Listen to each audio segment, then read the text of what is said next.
शहर से बहुत दूर, अर्को का पुराना पैतृक घर। कई सालों बाद वह वहां कुछ समय अकेले बिताने लौटा है। गांव लगभग सुनसान है और उसका घर तो गांव के एकदम आखिरी छोर पर घने जंगल के किनारे है। पहले 2 दिन सब ठीक था, लेकिन तीसरे दिन रात से ही शुरू हुआ अजीबोगरीब घटनाएं। रात ठीक 12:05 अर्क ड्राइंग रूम में बैठकर किताब पढ़ रहा था। अचानक बाहर के बरामदे में भारी जूते की आवाज सुनाई दी। थक थक थक थक, कोई जैसे बहुत धीमी गति से चल रहा है। अर्क ने सोचा, शायद गांव का कोई आदमी होगा।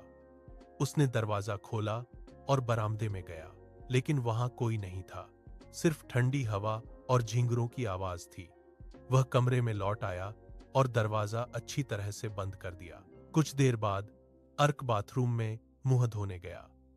आईने के सामने खड़े होते ही उसका शरीर ठंडा पड़ गया।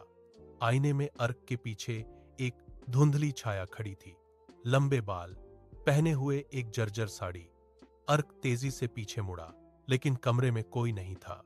फिर आईने की ओर देखते ही देखा, छाया अब और भी करीब आ गई है और उसके होंठों पर एक भयानक हंसी है। सबसे भयानक बात यह है कि दर्पण की छाया धीरे धीरे अर्को के गले की ओर हाथ बढ़ा रही है, जबकि वास्तव में अर्को के पीछे कोई नहीं है। अंतिम दृश्य। चिल्लाना चाहा, लेकिन उसके गले से कोई आवाज नहीं निकली। उसने देखा, आईने के अंदर की वह आकृति अब हूबहू उसके जैसी दिखने लगी है। सिर्फ उसकी आंखें एकदम लाल हैं। आईने के अंदर से अर्क रूपी वह सत्ता फुसफुसाकर बोली, बहुत साल इस आईने के अंदर अटकी रही, अब तुम अंदर आओ, मैं बाहर जाऊं।